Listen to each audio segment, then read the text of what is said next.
The Battle of the Bulge, December 16, 1944 to January 25, 1945, referred to as the Ardennes Offensive, was the most significant conflict on the Western Front in Europe during World War II. It also stands as the largest battle ever fought by the U.S. Army. This was a German attack meant to create a gap between the American and British forces in France and the Low Countries, and to take back the port of Antwerp in the Netherlands to stop the Allies from using it. The Germans called their preparation for the attack Watch on the Rhine, Wacht am Rhein. The actual battle was named Operation Autumn Mist, Unternehmen Herbstnebel.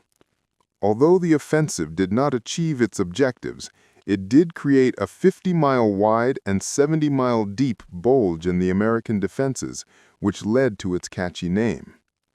The first wave of German troops included over 200,000 soldiers, about 1,000 tanks and assault guns, like the new heavy 70-ton Tiger II tanks, and 1,900 artillery pieces, with support from 2,000 planes, including some Messerschmitt Me-262 jets. At the start of the battle, the Germans faced roughly 80,000 American troops, fewer than 250 armored vehicles, and around 400 artillery pieces. Many American soldiers were not very experienced. In contrast, the German troops were seasoned veterans from intense battles on the Eastern Front, yet they also had inexperienced units filled with young men and older individuals who typically wouldn't be accepted for service. Throughout the month-long conflict, about 500,000 Germans, 600,000 Americans, and 55,000 British soldiers took part. The Germans suffered around 100,000 casualties, killed, injured, or missing, as well as losing 700 tanks and 1,600 aircraft, which they could not replace. The Allies faced losses, mostly in the first week, totaling 90,000 men, 300 tanks, and 300 aircraft, but they had the resources to recover. Additionally, around 3,000 civilians died, with some killed during the fighting and others executed by German forces.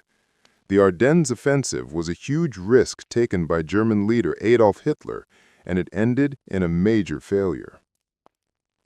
Background to the Battle of the Bulge. By the winter of 1944, the situation for Nazi Germany was dire.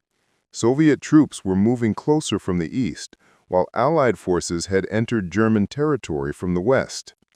Adolf Hitler aimed to carry out a surprise attack in the west that would split and weaken the Western Allies and possibly persuade them to ally with Germany against the Soviet Union. In May 1940, he had taken a chance with a sudden strike through the dense Ardennes Forest into Belgium and France, achieving a remarkable victory. Now, he wanted to recreate that success. Once again, German forces would push through the covering woods of the Ardennes to catch his enemies off guard. The commander of the German army in the west, Field Marshal Gerd von Rundstedt, believed the military strategy was overly ambitious. Other leaders also raised concerns about diverting resources from the Eastern Front for this mission, but Hitler dismissed their objections. Field Marshal Walter Model's Army Group B was tasked with executing the offensive. This group included Generaloberst Sepp Dietrich's 6th Panzer Army, which was the largest and most well-equipped of the three attacking armies.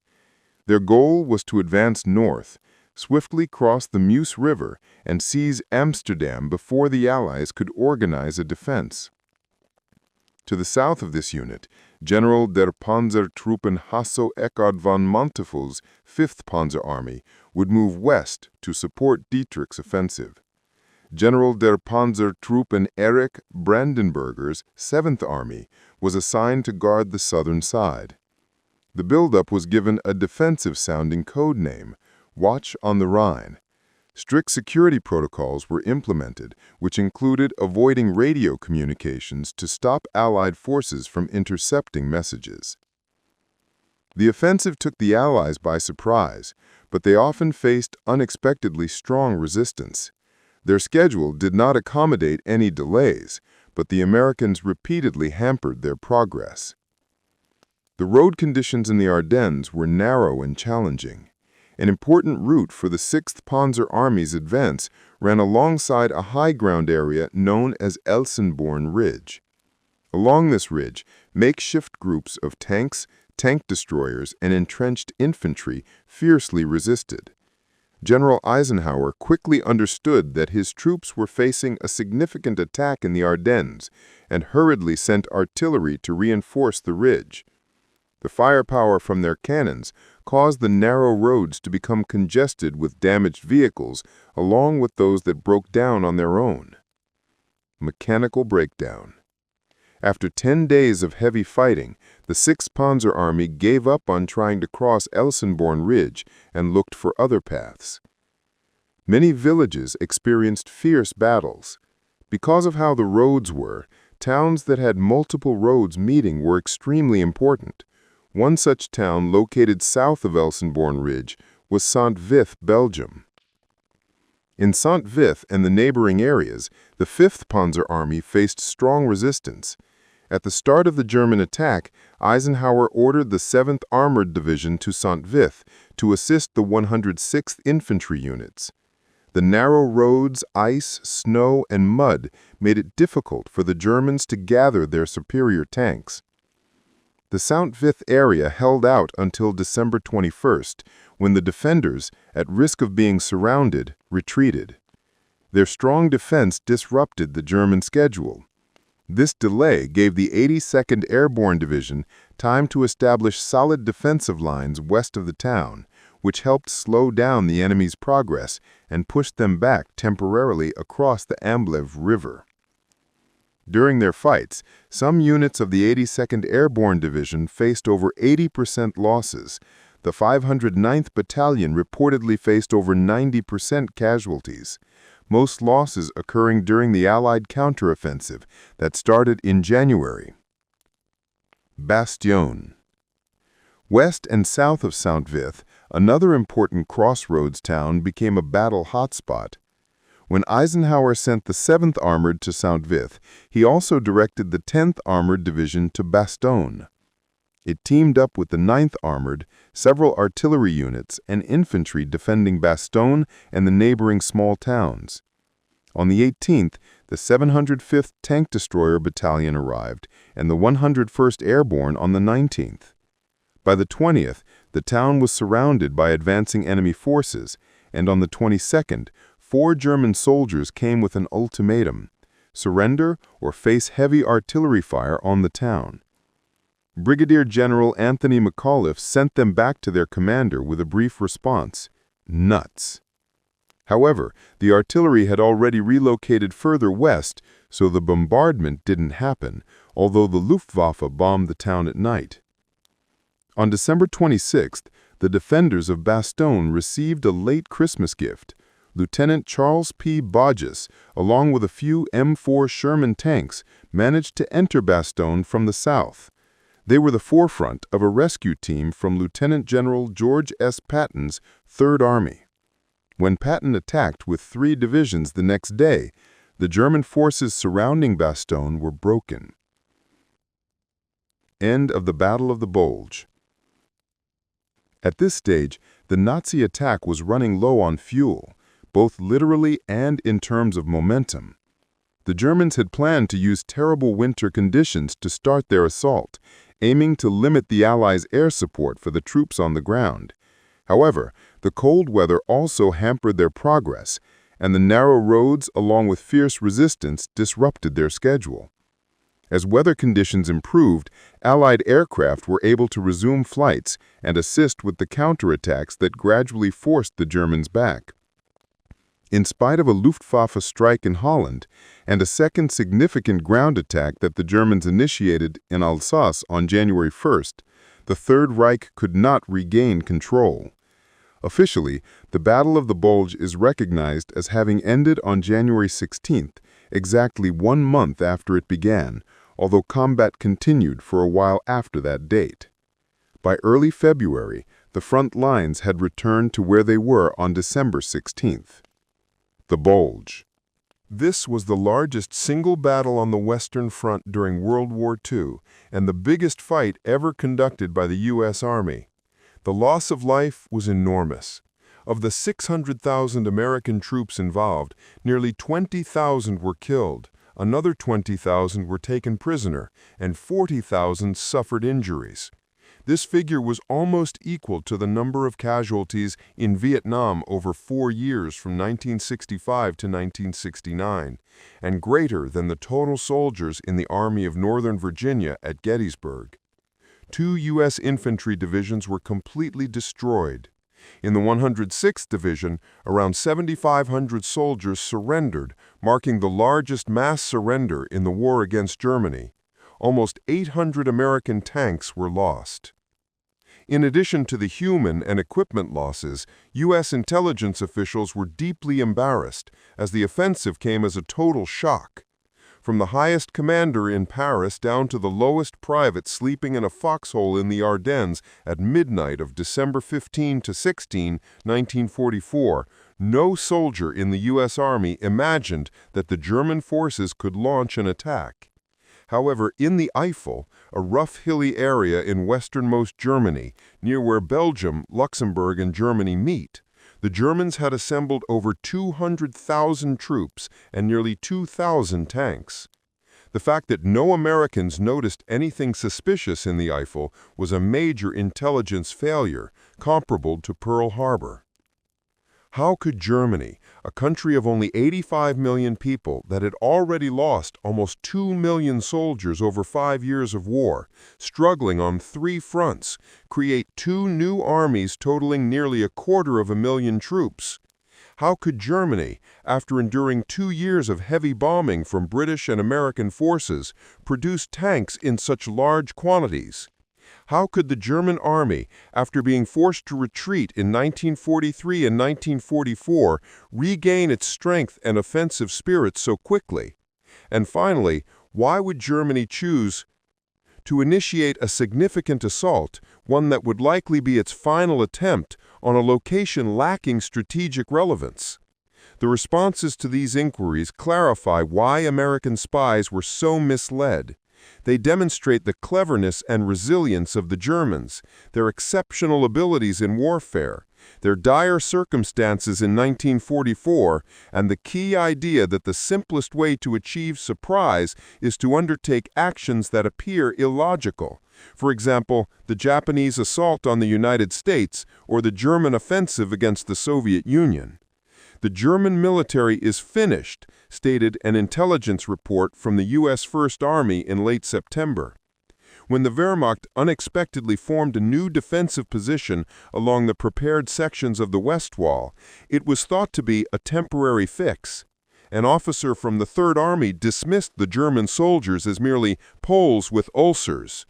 But in reality, the fresh troops gathering in the Eifel for the counteroffensive consisted of highly motivated German youths. In the Luxembourg cemetery, where Wehrmacht soldiers who died in the Battle of the Bulge are buried 4 in a grave, the tombstones reveal stark details: name, birth date, and death date. The most frequent birth year is 1928, followed by 1929. In contrast, nearly all the deceased in the American cemetery across the road were born between 1918 and 1925. In essence, Hitler's final push was a youthful crusade. Those young German individuals were only 4 or 5 years old when the Nazis took control, and they had been intentionally raised for this crucial moment. They were fanatical and willing to die for Hitler and the Third Reich, making them brave soldiers, though not always very skilled or cautious. Additionally, they were well armed. While the American .30 caliber M1 was better than any German rifle, the German light and heavy machine guns outperformed the U.S. versions, as did their tanks and handheld anti-tank rockets. The German Panther featured a long-barreled, high-velocity 75mm gun, while the Tiger was armed with an 88mm multi-purpose cannon that struck fear into the hearts of soldiers during World War II. Both tanks were also heavily armored. The Panther's turret was 113mm thick. In comparison, the American bazooka seemed like a toy, and the short-barreled gun on the standard U.S. tank, the Sherman, wasn't much better. It required powerful and precisely aimed heavy artillery to stop the Panthers and Tigers. Fortunately, U.S. artillery matched the Germans in quality and surpassed them in quantity. To support such heavy armor and carry a bulky cannon, the German tanks had to be quite large. The Sherman, weighing in 33 tons, was considered light compared to the 47-ton Panther and 63-ton Tiger.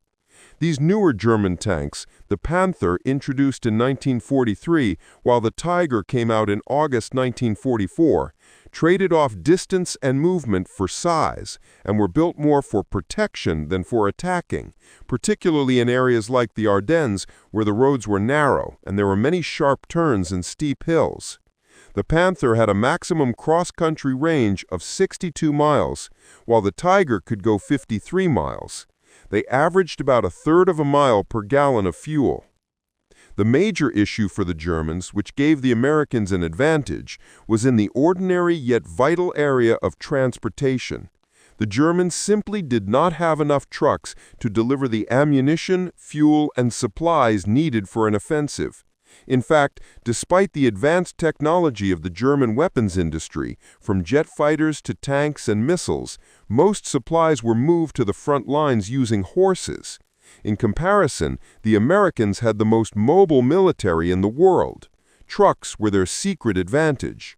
It's important to mention that the truck drivers were black soldiers who, due to restrictions from the War Department, were not allowed to join combat units and instead served in segregated non-fighting roles. Hitler himself came up with the attack strategy. He knew it was a risky move, but remembered Clausewitz's idea. When in doubt, the boldest moves may seem the smartest. Gerd von Rundstedt, who was called back from retirement by Hitler to be the nominal leader on the Western Front, disagreed with using up Germany's last resources in such a reckless way, as did most senior German officers. But Hitler aimed to win the war, not just delay it. His strategy was to hit the Ardennes, where American forces were stretched thin, with 4 divisions spread over an 80-mile area, break through and cross the Meuse River with tanks, seize fuel supplies from the Allies, and advance toward Antwerp. He hoped this would divide British and American forces and take the critical port that the Allies relied on for supplies. After that, who could say? He could then send more support to the Eastern Front, and maybe the Russians would withdraw from the war, forcing the British and Americans to seek peace. Success relied on 6 important factors: the element of surprise, the force of the attack, the speed of the progress, a slow response from the Americans, underperforming by American soldiers, and bad weather, which would reduce U.S. air advantage. By putting in extraordinary effort, Hitler managed to assemble a large enough force in the Eifel to meet his goal. He achieved an element of surprise through a mix of talent, secrecy, strict security, and boldness. By employing many of the same strategies the Allies had used to mislead the Germans about the timing and location of the cross-channel attack in June, such as creating fake units, misleading radio signals, and exploiting existing beliefs, Hitler created a false sense of safety for the Americans regarding the Ardennes. This feeling was intensified by the absence of any major cities, supply areas, command centers, train tracks, or important roads in that area. The pace of progress relied on how dedicated the field leaders were to Hitler's plans. This is why he placed Josef, or Pep, Dietrich, who used to be a butcher and a tough SS officer, in charge of the 6th Panzer Army. Dietrich had led an SS division in Russia, but had no experience leading at the army level. His main qualifications for this critical role were his extreme loyalty and fearless nature. Hitler expected that the U.S. would take its time to respond. He thought that Prime Minister Churchill and President Roosevelt tightly controlled the U.S. commander Dwight Eisenhower, just as he, Hitler, had control of the German commanders in the field. Consequently, he believed that before Eisenhower could stop the main attacks moving north and south to prepare defenses in the Ardennes, he would need agreement from Churchill and Roosevelt before he could take action. By then, the Germans would have crossed the Meuse River, if not already in Antwerp. Even when Eisenhower was prepared to respond, Hitler thought that his troops would be slow to act. One reason was that American soldiers were not used to fighting defensively. The last time they had done so was nearly 2 years earlier at Kasserine Pass in Tunisia, and would struggle to change their mindset and tactics. Additionally, despite the heavy losses the Wehrmacht had suffered in France, Hitler looked down on the American military. He believed that the Allies succeeded in France mainly because they had superior air power and resources. He thought that the average American soldier was weak, poorly trained, badly commanded, and likely to panic. And finally, was a matter of time. It would surely come at some point in the fall in Northwest Europe. The attack started at dawn on December 16, without any prior artillery firing. The weather was cold and foggy. The Americans did not hold a strong, continuous defense line, but were scattered in small, isolated groups. As a result, many German units advanced west without facing resistance.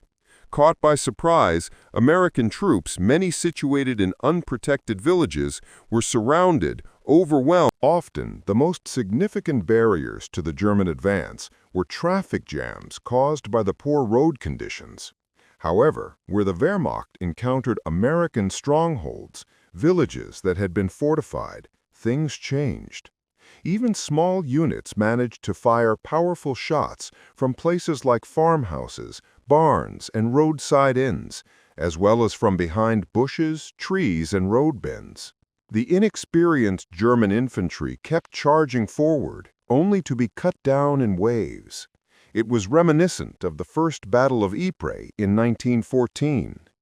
Eventually, due to sheer numbers, the Germans managed to clear out these areas of resistance, but in every case, the Americans were able to slow down the advance, meaning that by nightfall on December 16, the Wehrmacht was already significantly behind schedule. To the north, situated between Monschau and Losheim, the newly deployed U.S. 99th Infantry Division and the 2nd Infantry Division, which had landed on Utah Beach the day after D-Day and had been engaged in combat since then, did not merely slow down the German advances, they halted it at a crucial location in the entire conflict, Elsenborn Ridge. This small ridge was positioned along the direct route stretching from the Eifel region to Antwerp, and was the primary target for Sepp Dietrich's 6th Panzer Army. Elsenborn served as the pivotal point of the battle. Dietrich relentlessly pushed his troops, yet he could not seize the position. In the extensive writings about the Battle of the Bulge, Elsenborn Ridge often takes a back seat to the more renowned events that occurred southward at Bastogne. Many are aware of the 101st Airborne's actions at Bastogne. However, very few remember the names of the 99th and 2nd Infantry Divisions. Nonetheless, it was on Elsenborn Ridge during the first 2 days that these two regular infantry units, mostly disconnected from their higher commands, faced odds of 5 against 1, while being outgunned and taken by surprise, managed to halt the German forces on their main route. The Germans ultimately failed to capture the ridge. The real outcome of the resistance at Elsenborn was that it compelled the Germans to redirect their efforts more southward. Instead of advancing on a northwestern path through Namur towards Antwerp, Dietrich was forced to shift southwest towards the Meuse near Dinant. Essentially, this meant that the offensive no longer had a clear strategic aim. Both Rundstedt and Dietrich recognized this right away. Starting from December 17, they aimed for a small solution, a limited offensive intended to gain a little ground and take some prisoners while inflicting significant losses, rather than seeking to alter the overall direction of the war. Hitler insisted on pursuing the Meuse, then Antwerp, but without Elsenborn, reaching there would be impossible for him. Thus, a group of junior officers, non-commissioned officers, and soldiers, many inexperienced in combat, and some wearied from 6 months of unending fighting, demonstrated that Hitler was mistaken in believing that American soldiers were incapable of fighting. In the center, Hasso von Montefel's 5th Panzer Army successfully broke through. To the south, the 7th Army made some progress as well. Meanwhile, along the entire front, the Americans experienced confusion and in some instances panic. In Belgium and northern France, American flags hanging from windows were discreetly taken down and concealed.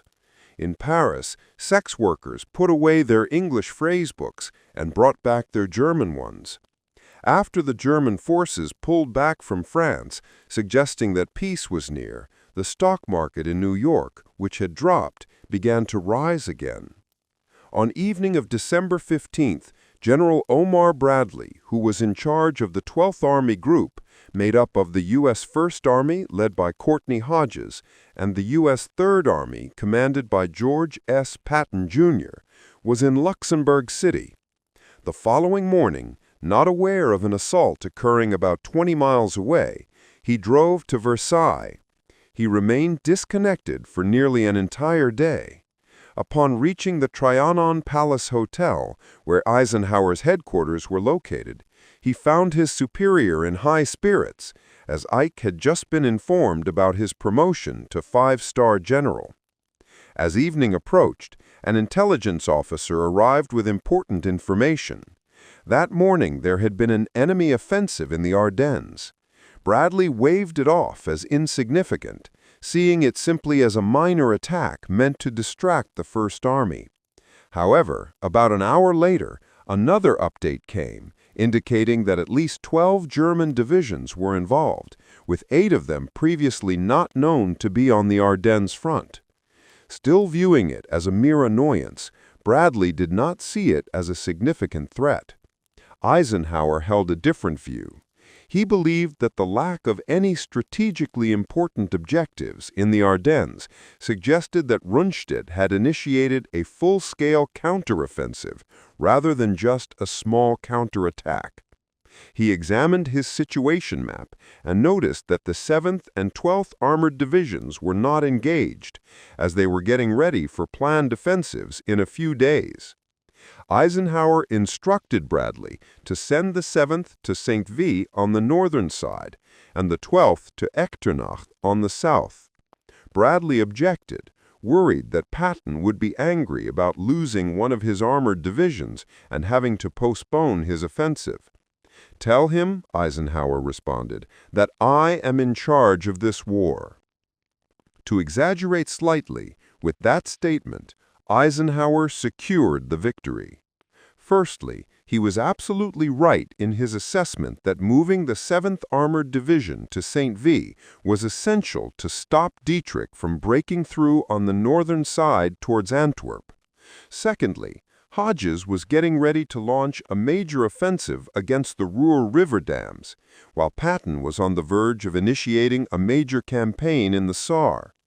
Before darkness descended on the first day of the Battle of the Bulge, Eisenhower made the decision to shift both armies from attacking positions outside the Ardennes to defensive roles in the forested area.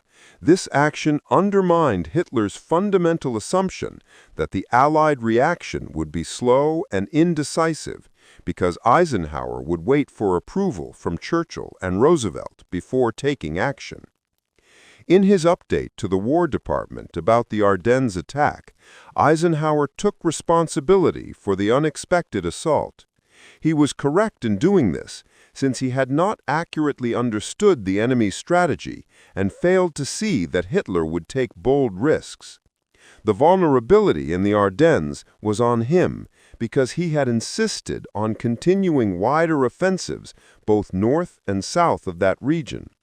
Yet despite his errors, Ike was the first to fully understand the attack's significance, adopt his mindset, and recognize that while the surprise and early losses for the Allies were challenging, Hitler had actually created a significant chance for the Allies. On December 17th, he wrote to the War Department that, if things go well, we should not only halt the attack, but also benefit from it. After he wrote that message, he reviewed maps and reports with his team and then issued a set of commands. He sent half of the 10th Armored to Bastogne, which he saw as a crucial transportation hub in the southern part of the Bulge. He called upon the U.S. 101st and 82nd Airborne Divisions, who were resting and regrouping after their fights in Holland in September, to join the battle, sending the 101st to Bastogne and the 82nd to the northern edge. Due to the weather making an airdrop impossible, he used his secret asset, the 2.5-ton trucks, to transport the paratroopers to the front lines. On December 19th, as Montefel's troops moved closer to Bastogne, where the 101st was arriving to establish defenses, Eisenhower gathered with his top commanders in a cold, damp room in a barracks at Verdun, the location of the largest battle ever fought. A single pot-belly stove provided little warmth against the cold. The mood among his subordinates was grim. They sat with their heads lowered, staring into their coffee cups. Eisenhower walked in, disapproving of the somber generals, and boldly proclaimed, "The current situation should be seen as an opportunity for us, not a disaster. We need only smiling faces at this table." Patton quickly echoed the sentiment. "Damn it, let's have the courage to let the enemy get all the way to Paris," he suggested. "Then we can really cut them off and defeat them." Ike responded that he would not allow the Germans to come out of the West Wall without facing consequences. He instructed Patton to shift his offensive direction from east to north, to initiate action within 3 days, and to make his assault a major push towards Bastogne. In just 3 days after the fight started, while Montefel's troops were surrounding Bastogne, Eisenhower had closed off the gap on both sides and was sending troops into the Bulge much faster than the Germans had expected. On December 17th alone, 11,000 trucks transported 60,000 soldiers, along with ammunition, fuel, medical supplies, and other equipment, to the Ardennes. During the first week of the battle, Eisenhower managed to deploy 250,000 troops and 50,000 vehicles into the conflict. This was remarkable speed of movement. This showed remarkable speed and movement. It was a remarkable accomplishment that had never happened in the history of warfare. Even during the Vietnam War, the U.S. Army couldn't move as many soldiers and equipment so quickly. This showed that Hitler was wrong about how quickly the Allied leaders could react and how fast the Allied forces could mobilize. On the other hand, the Germans were moving very slowly. Icy roads, heavy snowfall, and a lack of fuel, along with American resistance, messed up Hitler's schedule. The Germans didn't have enough trucks to transport the fuel they needed. Near Stavelot, an American officer poured a huge amount of gasoline into a deep ditch and set it ablaze to block the German tanks. The German advance was stuck due to fuel shortages, just half a mile from the U.S. Army's largest fuel supply in Europe. On December 22nd, Patton relentlessly attacked Bastogne, but to no avail. Inside the town, General Anthony C. McAuliffe and the 101st successfully repelled German assaults. To the north, the U.S. 106th Infantry Division had surrendered when they were surrounded, yet the 101st stood firm. Some of its members later stated that paratroopers are used to fighting even when encircled. "Heck, we are always surrounded," one remarked. When the German leader demanded their surrender, McAuliffe famously responded with a single word: nuts. That night, temperatures plummeted, leading to a hard freeze. The following day was sunny and clear. The Americans launched every fighter, and bomber they had, attacking German tanks and dropping vital supplies like ammunition, medicine, and food for the troops in Bastogne. On Christmas Eve, the 2nd Panzer Division from Manteufel's 5th Panzer Army advanced close to Dinant on the Meuse River. This marked the furthest point the Germans had pushed during the battle. The American 2nd Armored Division from Hodges' 1st Army launched a counterattack that halted their progress, and on Christmas Day, the Americans nearly wiped out the 2nd Panzers. On the 26th, Patton's 4th Armored Division lifted the siege around Bastogne. Now, could the Allies retaliate against the Germans for coming out of the West Wall? Eisenhower was incredibly eager to make this happen.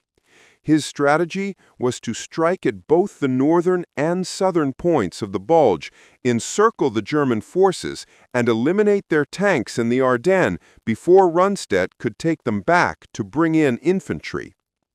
Ike was going to be very let down because the counterattack did not use the chance it had. Ironically, the mistake was his, rising from his choice on December 20 to split the leadership of the battle between Field Marshal Bernard Law Montgomery, who was in charge of the 21st British Army Group, and Bradley. Ike believed that the German push into the Bulge had separated the U.S. 1st and 3rd Armies and disrupted Bradley's communications with Hodges. Since Bradley's base was on the southern side, Ike thought it would be wise to let Monty oversee the troops north of the Bulge, while Bradley kept control of those to the south. Essentially, this meant giving Monty command of the U.S. First Army. Bradley was extremely angry. He argued that this decision would undermine American leadership. Eisenhower maintained that it had to be done regardless. Over the phone, Bradley yelled, "By God, Ike, I cannot answer to the American public if you go through with this. I resign." Eisenhower, who had known Bradley since they played baseball together at West Point 3 decades ago, was first taken aback, then irritated. "Brad," he stated, slowly and coldly, "I, not you, am responsible to the American people, so your resignation doesn't matter at all." Bradley protested again, this time without threatening to resign, but it didn't make a difference. In the end, changing the command turned out to be a serious error. Although it made sense on paper, it led to an unmanageable situation. Montgomery was arrogant, condescending, and too cautious. When given the command, he entered Hodges' headquarters as described by a British officer who was with him, like a savior coming to restore order. Monty later suggested that Hodges seemed happy to have someone to give him clear orders. However, Monty mostly watched rather than guided Hodges' actions, which had already been largely dictated by Ike, to hold strong at Elsenburn Ridge, stop the Germans from advancing beyond the Meuse, and prepare for a counterattack along the base of the Bulge. When Monty did take action, it almost led to disaster. By December 27th, Ike was pressing hard to get the counterattack underway. Patton was prepared to act in the south, but Montgomery insisted that the Germans were likely to launch one final attack. He wanted to wait, counter it, and then respond. To make the situation worse, he aimed to strike the Germans at the very tip of the Bulge, pushing them back to their original position instead of attacking along the base to cut them off and defeat them. Eisenhower was nearly frantic. When he finally learned that Monty had a new strategy and would begin his attack by New Year's Eve, he exclaimed, "Praise God from whom all blessings flow." However, Montgomery never intended to follow through. On December 30th, he informed Ike that he would not be able to launch an attack until January 3rd or later, and he again insisted, something he had been requesting since August, that Eisenhower allow him to take full control of the Allied ground forces. He claimed that Eisenhower's strategies had not worked and that it was time for him to step aside for a leader with more experience. Once he was in charge, he planned to advance with a focused effort by the 21st Army Group towards Berlin, while leaving Patton in his current position, something Montgomery believed should have happened months earlier. Eisenhower rejected Montgomery on every issue. To assert his authority, he employed his most powerful tactic. If Montgomery continued to push for sole leadership and insisted on a singular approach, Ike would request the combined chiefs of staff to pick between the two of them. Montgomery initially believed Ike was bluffing. He asked his chief of staff, Freddie de Gondin, who could take my place. To his surprise, de Gondin informed him that it was already arranged. It would be Field Marshal Alex. Montgomery turned pale. He had forgotten that Alex was an option. "Oh no," he exclaimed. "What should I do, Freddie? What should I do?"